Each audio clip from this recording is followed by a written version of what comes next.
Fala pessoal, continuando aqui com a nossa série de vídeos sobre orientação a objetos. Na aula passada a gente trabalhou com o autoload, criou o autoload, a gente instanciou uma classe, criamos a nossa classe, nossa estrutura de trabalho, onde eu tenho um diretório vendor, onde vai acontecer, onde vão estar todas as minhas dependências, tudo que eu preciso para trabalhar, e o diretório SRC, que de fato vai guardar a minha aplicação. Nessa aula a gente vai avançar um pouco no quesito de testes, porque embora eu tenha testado da primeira vez direto no arquivo battle.php, não é a situação ideal. O ideal é que a gente teste cada caso isolado da nossa aplicação, cada método, cada recurso, se vai dar certo, se vai dar errado, e na medida em que for desenvolvendo e crescendo isso e incluindo novos recursos, tá? De forma que sempre que eu rodar um novo teste, aquilo que eu já aquele teste que eu já tenho pronto, ele volta e refaça para saber o que eu fiz agora não influenciou naquilo de alguma forma. Para dar sequência, eu vou vir aqui, vou criar um novo diretório testes. Dentro desse diretório, eu vou criar uma estrutura exatamente como está dentro do SRC. Então eu vou vir aqui, dar um new entity fighter, que é a minha classe. Deixa eu só conferir aqui, aí, FGHT, aí, fighter. .php, não. É quase a mesma estrutura, tá? Aqui no final do fighter, eu vou colocar um sufixo teste, uma palavrinha teste. Vou copiar aqui a minha classe daqui pra cá, ó. Vou colocar aqui, adicionar o teste que eu adicionei no nome do arquivo. E vou dar um extend. Isso daqui é padrão em todo arquivo de teste, tá? Sempre acaba com a palavra teste. E sempre tem o cara aqui, que é o PHP Unit underline framework underline test case. Isso daqui já garante que o meu teste role certinho. Toda classe de teste, ela tem algumas funções, alguns métodos assim, ó, public function, sempre digitar public function test, que é como ele vai identificar que esse é o método que vai ser testado, e vou dar uma descrição aqui porque vai acontecer sempre assim, todas as palavras juntas, primeira letra em maiúsculo. Então vamos lá, tá? Teste name, pode pôr em português, vamos pôr em português então para ficar fácil de vocês acompanharem. Nome do herói. Então vou vir aqui.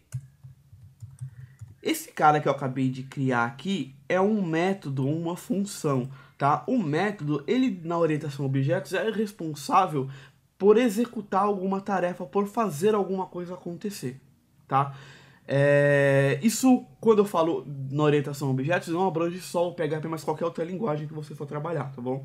Que vai dar suporte à orientação a objetos.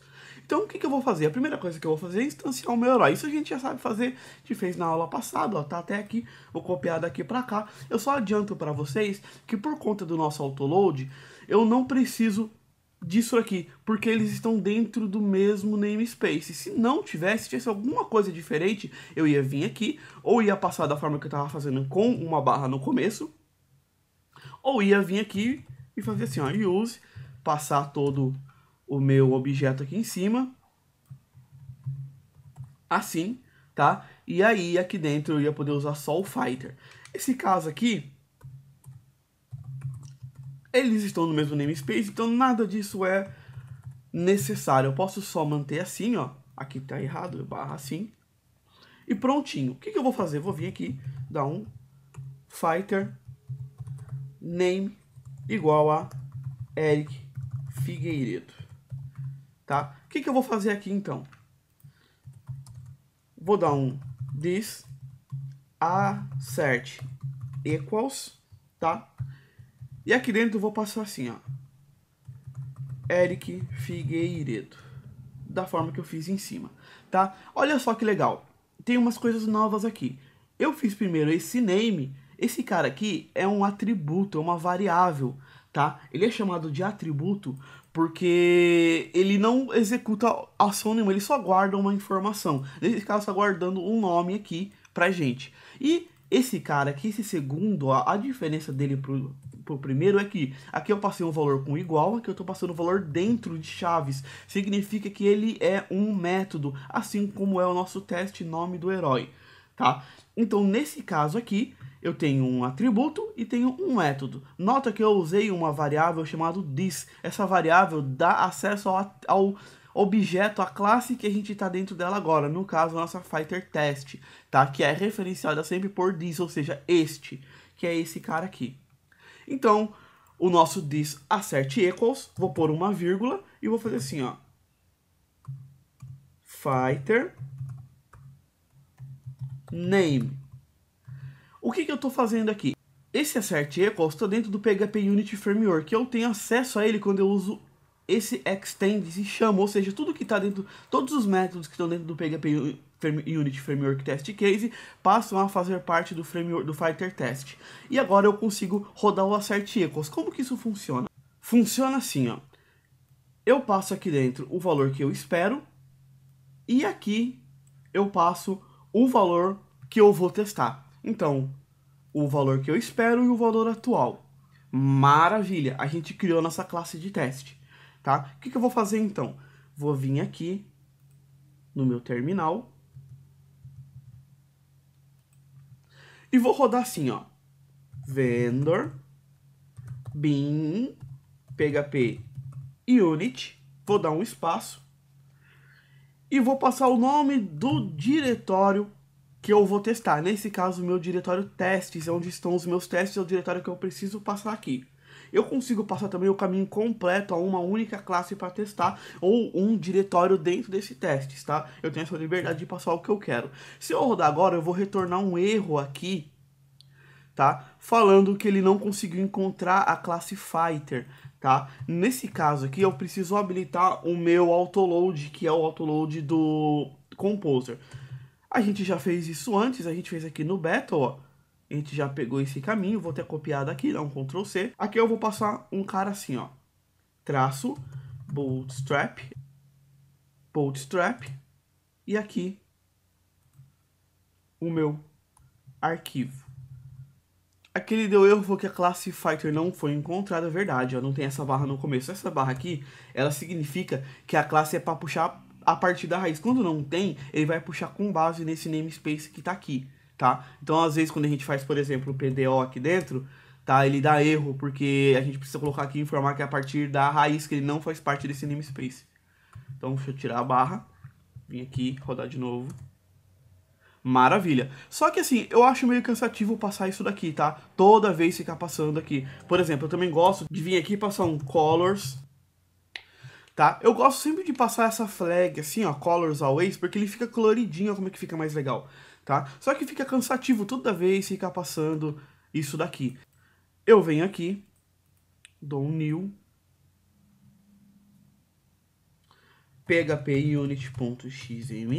As pessoas gostam de criar um arquivo gigante, enorme, com um monte de coisa. Nesse caso, eu ativei o colors true aqui. Vale lembrar que em alguns casos, tá, o colors true pode ser que ele não mostre as cores para você, você vai precisar continuar passando a flag. Mas isso depende muito da sua instalação, não tem muito a ver com a versão do PHP, tem mais a ver com a forma como o PHP foi instalado realmente, tá? Eu tenho aqui o meu Bootstrap, já passando aqui, esse daqui vai funcionar com certeza. E eu tenho aqui também, ó, um test suite name e o directory testes aqui, ou seja, nem o diretório mais eu preciso passar. Como é o PHP Unity simples, pequenininho, configurado, essa era a flag que eu estava rodando antes. Eu vou vir aqui, apagar tudo, deixar só o PHP Unity da Enter. Realmente, só o colors aqui que não pegou direitinho, que a gente passa aqui. São 2 traços. E o always. Aí.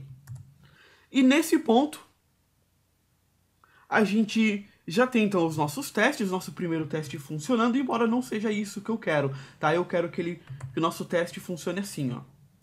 Tá? Eric Figueiredo, e quando eu voltar aqui, ele vai dar um Eric Figueiredo aqui pra mim. Então, próxima aula a gente vai falar um pouquinho sobre visibilidade e como fazer para ele tratar esse dado dentro da nossa entidade Fighter, dentro da nossa classe Fighter, e quando eu passar o nome, ele automaticamente tratar esse nome para deixar a primeira letra do Fighter maiúsculo. Vale se quiser também participar mais ativamente da série, se estiver aprendendo, ou se você já souber, pode postar aí embaixo uma solução no Git ou no Gist, ou um código em qualquer lugar que fique fácil da gente ler, tá? Quando a gente posta código no comentário aqui do YouTube, não fica muito legal, então é legal postar num serviço especializado, PAST, alguma coisa assim, tá bom? Eu gosto do Gist, mas você pode usar o que você estiver acostumado. É isso aí. Muito obrigado, até a próxima sexta-feira, quando a gente vai falar um pouquinho sobre visibilidade e sobre como a gente vai fazer para poder tratar esses dados aí. Até lá e tchau, tchau.